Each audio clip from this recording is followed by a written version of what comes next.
हे दोस्तों, 20 जुलाई 1969 एक बहुत ही ज्यादा खास दिन था पूरी ह्यूमन हिस्ट्री में। क्यों? क्योंकि एज अ ह्यूमन स्पीशीज हमने एक बहुत बड़ी चीज अचीव कर ली थी।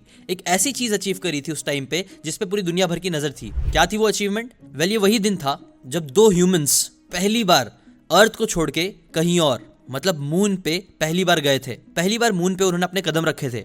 एस्ट्रोनॉट्स नील आर्मस्ट्रांग और बज अल्ड्रिन जब मून पे लैंड करे थे, अपने लूनार मॉड्यूल के दरवाजे को ओपन करने की कोशिश कर रहे थे, तब वहां पे बहुत ज्यादा एक्सट्रीम प्रेशर था जिसकी वजह से दरवाजा खुलने में दिक्कत आ रही थी। बट फाइनली कुछ अटेम्प्ट्स के बाद दरवाजा खुल गया, जिसके बाद नील आर्मस्ट्रांग वो पहले इंसान बने पूरी हिस्ट्री में जिन्होंने चांद पर अपने पैर रखे। अब आपको बताइए पूरा इतना बड़ा मिशन हो कैसे पाया था? वेल, इसके पीछे एक रीजन था वॉर, जो अमेरिका और सोवियत यूनियन के बीच में हो रहा था। आपको पता ही होगा वो टाइम पे ना इन दोनों देशों के बीच में कोल्ड वॉर चल रही थी कि पहले स्पेस में कौन जाएगा, जिसमें आप बोल सकते हो पहली जीत सोवियत यूनियन को मिली थी जब उन्होंने अपनी पहली आर्टिफिशियल सैटेलाइट स्पुतनिक को लॉन्च करा था। और वो पूरी दुनिया का एक पहला ऐसा देश बन पाया था जिसने स्पेस में अपना नैरेटिव एस्टैब्लिश किया था। बट फिर इसके बाद 1958 में अमेरिकन्स ने भी अपना पहला सैटेलाइट लॉन्च करा और स्पेस में डाला। लेकिन फिर क्या था? 3 साल बाद 1961 में सोवियत के एस्ट्रोनॉट यूरी गगैरिन पहले ऐसे व्यक्ति बने जो अर्थ के ऑर्बिट को छोड़ के स्पेस में एंटर करे थे। और गेस व्हाट, फिर इसके बाद एक हफ्ते बाद ही यूएस के प्रेसिडेंट जॉन एफ कैनेडी ने अपने वाइस प्रेसिडेंट को मैसेज लिखते हुए ये कहा कि हम भी स्पेस प्रोग्राम में पीछे क्यों है, क्या चीज है जो हमें रोक रही है। हमारे पास भी अच्छे इक्विपमेंट्स है, अच्छे लोग हैं, समझदार लोग हैं, हमें भी कुछ बड़ा करना चाहिए and let's put man on moon. और फिर उन्होंने कहा कि man shall put his foot on moon, और ये करने में हमारी कंट्री पहली होगी। जिसके बाद 25 मई 1961 इस दिन उन्होंने अपनी फेमस स्पीच दी जहां उन्होंने पब्लिकली बताया कि हम लोग एक बड़ा मिशन ले रहे हैं और हम लोग मैन को मून पे लेके जाएंगे, और इतना ही नहीं, हम लोग उन्हें वापस लेके भी आएंगे। अब ये चीज कर पाना कितनी ज्यादा मुश्किल थी, ये चीज कई बार हम लोग ना रियलाइज नहीं कर पाते हैं। आपको पता है आजकल जो हमारा मोबाइल फोन यूज कर रहा है ना, वो आप बोल सकते हो 1 मिलियन टाइम ज्यादा पावरफुल है कंपेयर टू उस कंप्यूटर के, उस टेक्नोलॉजी के जो वो टाइम पे अवेलेबल थी। वो टाइम के जो कंप्यूटर्स थे ना, आप बोल सकते हो बहुत ज्यादा स्लो थे, उनके अंदर बहुत कम फंक्शनैलिटी थी। वो जो कंप्यूटर था उसके अंदर सिर्फ 32,768 बिट्स ऑफ रैम थी। वहीं अगर हम 4 GB रैम की बात करें तो वो कितना होता है आपको पता है? 32,768 बिट्स ऑफ रैम बस, और 72 KB रोम, जो कि आज के टाइम के हिसाब से कुछ भी नहीं है। लेकिन फिर भी उन्होंने इस टेक्नोलॉजी की हेल्प से ही, इतने रैम और रोम की हेल्प से ही आप बोल सकते हो, और बहुत सारी चीजें करके उन्होंने इंसानों को मून तक पहुंचाया और मिशन को सक्सेसफुल बनाया। और उसके पीछे का रीजन क्या है पता है? कैसे वो लोग ये सब चीज कर पाए? बिकॉज किसी एक इंसान ने बड़ा सोचा। जॉन एफ कैनेडी की बात कर रहा हूँ ना, उन्होंने अपनी वाइस प्रेसिडेंट के साथ यही कहा था कि हमें ना बड़ा सोचना चाहिए, हमें बड़ा सोचने से क्या चीजें रोक रही है। और यही बहुत इंपॉर्टेंट लेसन है, बिकॉज जब तक हम लोग बड़ा सोचेंगे ही नहीं, हम लोग बड़ी बड़ी चीजें कभी नहीं कर पाएंगे। The magic of thinking big के ऑथर डेविड श्वार्ट्ज बोलते हैं कि आपके बैंक अकाउंट का जो साइज है ना, वो डायरेक्टली रिलेटेड होता है आपके थिंकिंग के साइज से। जितना बड़ा आप सोच सकते हो उतनी बड़ी बड़ी चीजें आप अचीव कर सकते हो। और ये चीज हिस्ट्री में टाइम एंड अगेन प्रूफ किया गया है कई सारे लोगों ने। इसलिए बहुत जरूरी है कि आप लोग भी बड़े बड़े काम करना चाहते हो तो बड़ा सोचो। लेकिन आप बड़ा बड़ा सोच कैसे सकते हो? वेल, ऑथर इसका आंसर देते हैं। इस लेसन की 5 मैं आपके साथ ऐसे लेसन शेयर करने वाला हूं जो अगर आप अपनी लाइफ में अप्लाई करना स्टार्ट करोगे तो पक्का ये चीजें आपको बड़ा सोचने में हेल्प करेगी। ठीक है, स्टार्ट करते हैं पहले लेसन से।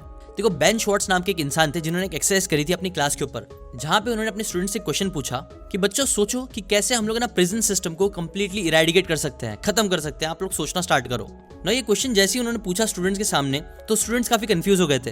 वो लोग आपस में ही बहस करने लग गए कि यार ये चीज तो हो ही नहीं सकती है, पॉसिबल ही नहीं है। मैक्सिमम लोगों का यही था कि नहीं, ये चीज नहीं हो सकती है। लेकिन फिर उन्होंने स्टूडेंट्स को काम होने बोला और बोला कि चलो एटलीस्ट सोचना तो स्टार्ट करो, अपने दिमाग के क्रिएटिव आइडियाज को फ्लो करना तो स्टार्ट करो। बिकॉज याद रखो, हमारा जो माइंड है ना, वो एक पैराशूट की तरह है जो तब तक नहीं खुलेगा जब तक हम लोग कूदते नहीं हैं, जब तक हम लोग उसको यूज नहीं करते हैं, उसे ओपन नहीं करते हैं। ऐसे ही फिर स्टूडेंट्स ने धीरे धीरे सोचना स्टार्ट किया और ऐसे कई सारे ग्रेट आइडियाज लेके आए उन्होंने, एक दूसरे के साथ कोलैबोरेट करके, जो एक्चुअल में काफी प्रैक्टिकल भी थे। और आपको पता है एक ऐसी कंट्री भी है आज जिसमें ऑलमोस्ट नो प्रिजन्स है, और सारी जो पुरानी प्रिजन्स है ना वो बंद भी की जा रही है, बिकॉज उन्होंने एक ऐसा रेवोल्यूशनरी सिस्टम बनाया है। कौन सी है वो कंट्री? वेल, वो कंट्री का नाम है नेदरलैंड्स। अगर आप सर्च करोगे तो आपको पता चलेगा। सिमिलरली जब इलॉन मस्क भी अपनी कंपनी शुरू कर रहे थे ना, स्पेस एक्स, तब सब लोग उनको पागल बोलते थे, क्योंकि उस टाइम पे ना स्पेस से रिलेटेड कोई भी हार्डली प्राइवेट कंपनीज होती थी। नासा जैसी गवर्नमेंट ऑर्गेनाइजेशन ही होती थी जो बड़े बड़े प्रोजेक्ट्स लॉन्च करती थी सैटेलाइट टाइप के। पर इलॉन मस्क डटे रहे, और आज आप जानते ही हो स्पेस एक्स कितनी बड़ी रियलिटी बन चुकी है। इसलिए पहला लेसन यही बोलते हो था कि stretch your mind to think big. अब इसका मतलब ये भी नहीं है कि आप लोग है ना एकदम बड़े बड़े सपने आज से ही देखना स्टार्ट कर दो, इलॉन मस्क जैसे सपने देखना स्टार्ट कर दो। नहीं, आप अपनी जिंदगी के हिसाब से भी बड़े बड़े सपने देख सकते हो। जैसे कि एक रिक्शा ड्राइवर के लिए अपने बच्चे को बेस्ट एजुकेशन प्रोवाइड करना भी बड़ा सोचना ही हुआ। एक नॉर्मल फ्लैट खरीदने के बजाय एक बंगलो बनाने का सपना, ये भी काफी बड़ा होगा। ऐसी आप भी अपनी जिंदगी के हिसाब से, अपने लाइफ के सर्कमस्टेंसेस के हिसाब से थोड़ा बड़ा सोचना स्टार्ट करो और उसके बाद ये सेकंड लेसन अप्लाई करो। देखो ऑथर हमें एग्जांपल देते हैं एरिक सेवरेट का। एरिक सेवरेट नाम के एक ऑथर थे जो मेंबर भी थे रीडर डाइजेस्ट के। उनके साथ है ना वर्ल्ड वॉर 2 में एक बहुत ही बुरा हादसा हो गया था, जहां पे उन्हें कुछ ऐसी सिचुएशन आ गई थी कि उन्हें अपने चॉपर से जंप करना पड़ा था अपने कुछ दोस्तों के साथ जंगल में। ऐसे जंगल में जो म्यांमार और इंडिया के बॉर्डर के बीच में था ना। कूदने के साथ ही उन्हें पता चल गया था कि रेस्क्यू मिशन को पहुंचने में उनके पास तक हफ्तों लग सकते हैं, जब तक वो लोग मर भी सकते हैं। इसीलिए उन्होंने एक बड़ा डिसीजन लिया। उन्होंने डिसाइड किया कि हाँ अभी तो अगस्त की बारिश चल रही है और गर्मी भी है, बट स्टिल वो लोग 140 माइल का एक ट्रैक करेंगे, जो उन्हें करना ही चाहिए अगर उनके सर्वाइवल के चांसेस बढ़ाने हैं तो। ना ये चीज उन लोगों के लिए बहुत ज्यादा मुश्किल थी। क्यों? बिकॉज फर्स्ट डे पे ही लोगों को मालूम पड़ गया था कि 140 माइल कंप्लीट करना कितना ज्यादा मुश्किल होगा। बिकॉज वो लोग के पास ना ज्यादा खाना था ना कुछ था, और कई लोगों को चोट भी लगी थी, बट स्टिल वो लोग ने ये चीज को करना स्टार्ट किया। वो लोग आपको पता है क्या करते थे? वो लोग बस दिमाग में इतना रखना चालू करते थे कि अभी ना मैं इस एक ट्री से लेके उस दूसरी दूर जो ट्री है ना वहां तक चल के जाऊंगा, और फिर जब वो उस ट्री तक पहुंच जाते फिर वो बोलते कि इस ट्री से लेके मैं उस पत्थर तक जाऊंगा, या फिर अभी मैं बस 1 माइल वॉक करूंगा। और ऐसे कर करके धीरे धीरे आगे बढ़ बढ़ के 1-1 माइल करते करते रुकते रुकते उन्होंने हंड्रेड्स ऑफ माइल की जर्नी कंप्लीट कर दी। और इससे रिलेटेड एक कोड भी है ना कि a journey of 1000 miles begin with 1 step. Elon Musk ने भी जब स्पेसएक्स के बारे में सोचा था तो स्टार्टिंग में उन्होंने ये नहीं सोच लिया था और वो इस पे नहीं काम कर रहे थे कि डायरेक्टली वो मार्स पे जाके घर बनाएंगे। नहीं, उन्होंने ये सोचा था कि एटलीस्ट वो मार्स पे जाएंगे, वहां पे जाके वो प्लांट्स ग्रो करेंगे, कुछ चेम्बर्स बनाएंगे ताकि एक अच्छी पिक्चर ले सके। लेकिन आगे बढ़ते बढ़ते ऐसा टाइम आ गया कि अब नासा भी उन्हें बड़े बड़े कॉन्ट्रैक्ट्स देने लग गया है, जिसकी वजह से अब कई सारी चीजें पॉसिबल लग रही है जो पहले नियरली इम्पॉसिबल थी। आज जो स्पेसएक्स की नेट वैल्यूएशन है ना वो $127 बिलियन से भी ज्यादा है।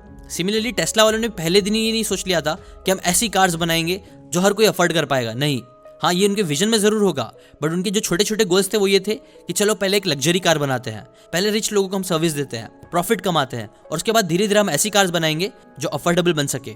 इसलिए लेसन नंबर 2 यही है, स्टेप नंबर 2 यही है ना कि बड़े विजन तो रखो, लेकिन उस बड़े बड़े विजन को कंप्लीट करने के लिए छोटे छोटे स्टेप्स लेना चालू करो, छोटे छोटे गोल सेट करो जिन्हें धीरे धीरे करके आप एक एक एक्शन लेके पूरे करते रहो। और उसके बाद आपको इस लेसन नंबर 3 को समझना है। अच्छा इमेजिन करो कोई आपको पकड़ लेता है और आपको एक बॉक्स में बंद कर देता है, और वो आपको बोलता है कि आप कितनी भी कोशिश कर लो, कितने भी हाथ पैर मार लो, आप कभी भी जिंदगी भर इस बॉक्स से निकल नहीं पाओगे। मैं तुम्हें जिंदा रहने के लिए खाना पीना देते रहूंगा, हर एक चीज जो सर्वाइवल के लिए जरूरी है वो देता रहूंगा, लेकिन तुम कभी भी इस बॉक्स से नहीं निकल सकते ना। अगर आप उस इंसान की बात पे बिलीव कर लोगे कि हाँ आप कभी नहीं निकल सकते हो, तो क्या होगा कि आप शायद थोड़ा बहुत ट्राई करोगे या ट्राई ही नहीं करोगे और हार मान के बैठ जाओगे, बिकॉज आपको लगेगा हाँ खाना पीना तो मिल ही रहा है, जिंदगी चल तो रही है। पर अगर आप उनकी बात पे बिलीव करने के बजाय ये बिलीव करना स्टार्ट करो कि हाँ आप भी शायद उस बॉक्स से निकल सकते हो, बस आपको कुछ इनोवेटिव करना पड़ेगा। अगर आप ऐसा सोचना स्टार्ट करोगे तभी आप मे बी उस बॉक्स को तोड़ने की कोशिश करना स्टार्ट करो, या फिर उन इंसानों से क्वेश्चंस पूछना स्टार्ट करो, दीवार की विड्थ को चेक करना स्टार्ट करो, उस इंसान से नेगोशिएट करना स्टार्ट करो, या तभी आप ऐसा कुछ तो ऐसा करोगे जो आपकी निकलने की प्रोबेबिलिटी बढ़ा देगा। अब आप बताओ इन दोनों अप्रोच में से कौन सा अप्रोच ज्यादा सही है? हाथ पे हाथ रख के बैठ जाना और सोचना कि नहीं कुछ भी बड़ा नहीं किया जा सकता है, या फिर ट्राई करना है एटलीस्ट कि नहीं बड़ी चीजें करी जा सकती है, बॉक्स से निकला जा सकता है? वेल ऑब्वियसली सेकंड ऑप्शन सही है। ट्राई करना जरूरी है, अपना बिलीव करना बहुत जरूरी है कि हम बड़ी चीजें कर सकते हैं, बिकॉज जब हम बिलीव करेंगे तभी हम लोग एक्शन ले पाएंगे, और जब हम लोग एक्शन लेंगे तभी शायद से हमारे जो ड्रीम्स है वो रियलिटी बन पाएंगे। और यही चीज लोगों के साथ कई बार होती भी है। हम लोग है ना कई बार ये जिंदगी में बिलीव ही नहीं कर पाते कि हम लोग भी वो चीज कर सकते हैं, क्या है हम भी शायद यूट्यूबर्स बन सकते हैं, क्रिएटर्स बन सकते हैं, ऑनलाइन पैसे कमा सकते हैं, या फिर बिजनेस क्रिएट कर सकते हैं, मिलियनर्स बन सकते हैं, बिलियनर्स बन सकते हैं। ये हमारा बिलीव ही नहीं बन पाता है। जबकि ऑथर बोलते हैं ना कि अगर धीरे धीरे आप बिलीव करना स्टार्ट करो कि हाँ आप भी चीजें कर सकते हो, तो कई सारी इम्पॉसिबल चीजें भी पॉसिबल होने लगेगी। और ट्रस्ट में ये चीज मेरे साथ भी हुई है। पहले मुझे भी लगता था कि ना यूट्यूबर बनना, ये सारी चीजें करना, ऑनलाइन पैसे कमाना, ये सब है ना कुछ खास लोग ही कर पाएंगे और मेरे जैसा आम एक साधारण इंसान नहीं कर पाएगा। बट ट्रस्ट मी, जब मैंने बिलीव करना स्टार्ट किया कि नहीं मैं भी कर सकता हूँ, तभी मैंने एक्शन लेना स्टार्ट किया और तभी से मेरी पूरी जिंदगी बदलना स्टार्ट हुई। इसलिए थर्ड इंपॉर्टेंट लेसन यही है ना कि आप अपने ऊपर बिलीव जरूर रखो, और उसके साथ साथ आप इस फोर्थ लेसन पे फोकस करो जो अभी आपको एक स्टोरी से अच्छे से समझ में आएगा। देखो एक रैबिट होता है जो जंगल के बीच में आराम से बैठ के गाजर खा रहा होता है। तभी वहां पे एक लोमड़ी आती है और उससे पूछती है कि तुझे डर नहीं लगता है क्या? तू इतने खुले में बैठ के आराम से गाजर खा रहा है, तुझे तो कोई भी आसानी से मार देगा, रुक तुझे तो मैं ही खत्म करता हूँ। ना जैसे ही लोमड़ी ये बात बोलता है ना, उतनी ही देर में रैबिट उससे बोलता है कि देख तू मुझे मार नहीं सकता है, तेरे अंदर उतना दम नहीं है, और अगर सच में तेरे अंदर दम है तो एक काम कर, मेरे साथ उस गुफा में आ, वहां पे हम लड़ेंगे और देखते हैं कौन जीतता है। और लोमड़ी जो होता है वो भी गुस्से में आ जाता है, उसे लगता है कि ये छोटा सा रैबिट मुझे क्या चैलेंज कर रहा है, और उसकी बातों में आके गुफा में चले जाता है। जिसके कुछ टाइम बाद ही रैबिट उस लोमड़ी की हड्डियां लेके बाहर निकलता है जिसके बाद रैबिट फिर से जाके जंगल के बीच में ही गाजर खाने लगता है। कुछ देर वो खाते ही रहता है, तभी वहां से एक लकड़बग्गा आता है ना। लकड़बग्गा भी आके बहुत शौक होता है कि रैबिट इतना आराम से यहाँ पे खा रहा है। वो बोलता है रुक तुझे मैं अभी खाता हूँ। तो इसके बाद रैबिट वापस से उसको बोलता है कि देख तुझे लगता है तू मुझे मार सकता है, लेकिन तू मुझे नहीं मार सकता है। अगर तेरे अंदर दम है तो चल उस गुफा में चल मेरे साथ और वहां पे लड़, मैं तुझे बताता हूँ, तुझे हरा के दिखाता हूँ ना। लकड़बग्गा भी ना जोश जोश में वहां पे चले जाता है। जिसके बाद रैबिट वापस से कुछ देर बाद उसकी हड्डियां लेके वहां से निकलता है ना। ये सब चीजें जब हो रही होती है ना, तो वहीं पे एक और रैबिट होता है जो ये सारी चीजों को देख रहा होता है। तो ये जो दूसरा रैबिट होता है उसके पास जाके पूछता है कि तू ये सब कैसे कर पा रहा है, इतने बड़े बड़े एनिमल्स को जो तुझे आराम से मार सकते हैं, तू उन्हें गुफा में जाके कैसे मार दे रहा है। तो जो रैबिट होता है ना, उसे बताता है कि देख असल में बात यह है ना कि गुफा के अंदर एक शेर छुपा हुआ है। मेरे और शेर के बीच में ना एक डील हुई है। शेर को पता है कि मेरा गोश्त इतना ज्यादा है नहीं जिससे उसका इतना पेट नहीं भर पाएगा, इसीलिए मैंने उसके साथ एक डील करी है कि मैं उसे शिकार लाके दूंगा और उसके बदले में वो मेरी रक्षा करेगा ना। रैबिट ने ना दो चीजों पे फोकस करा, पहला तो स्मार्ट वर्क और दूसरा नेटवर्क। रैबिट है तो वैसे छोटा, लेकिन उसने ऐसे एनिमल के साथ दोस्ती करी जो बहुत पावरफुल था। और यही है लेसन नंबर 4। टाई लोपेज भी बोलते हैं ना कि अगर आप लोग जायंट्स के शोल्डर पे खड़े रहोगे ना तो आपको बहुत दूर तक का दिखेगा। बेसिकली अगर आप लोग बड़े बड़े लोगों के साथ उठना बैठना करोगे, उनके साथ नेटवर्क करोगे ना, तो ये चीज आपको बहुत पावरफुल बना देगी ना। आप नेटवर्क कैसे अच्छे से कर सकते हो? वेल, अगर आप ये 7 चीजें अच्छे से करोगे ना तो आप ज्यादा लाइकेबल बनोगे और आप नेटवर्किंग अच्छे से कर सकते हो। क्या है वो 7 चीजें? पहला है रिमेंबर पीपल्स नेम। दूसरा, introduce yourself to right people. ज्यादातर लोग अपने आप को इंट्रोड्यूस करने से हिचकिचाते हैं, आपको वो चीज नहीं करना चाहिए। Third, appreciate and compliment people genuinely. Fourth, dress well. Fifth, be a good listener.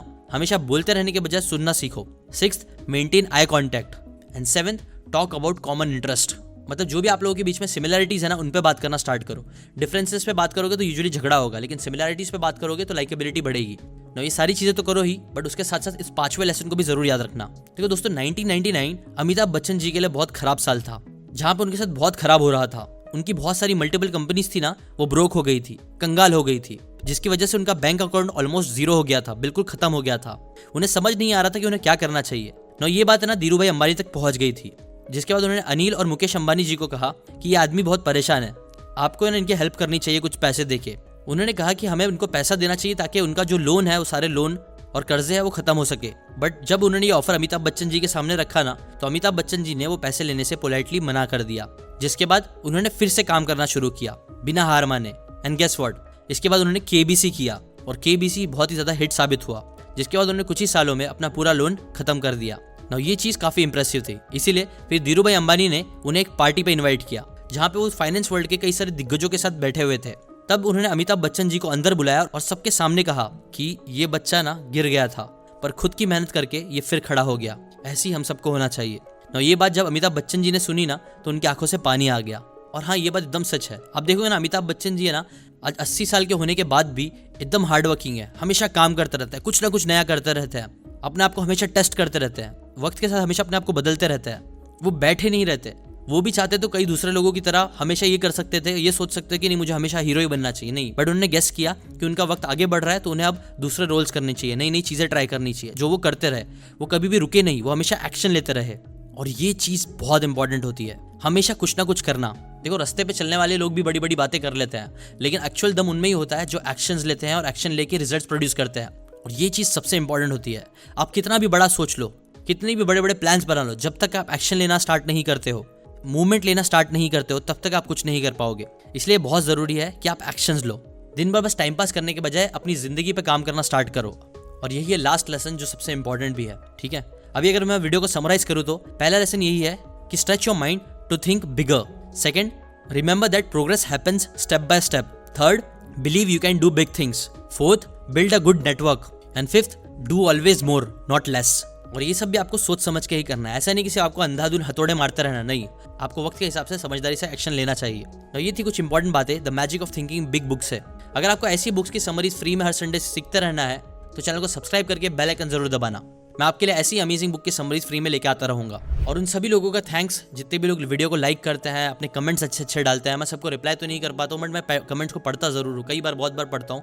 तो आप सभी लोगों को कमेंट करने के लिए भी शुक्रिया, इस वीडियो को शेयर करने के लिए भी शुक्रिया। आप लोग जब वीडियो को शेयर करते हो तो धीरे धीरे बुक्स की बातें लोगों तक पहुंचती है, बुक्स का प्यार लोगों में बढ़ता है, जो सब आप लोगों की वजह से ही हो पा रहा है। इसलिए सबको थैंक यू सो मच। आज के लिए बस इतना ही, मिलते हैं नेक्स्ट वीडियो पे।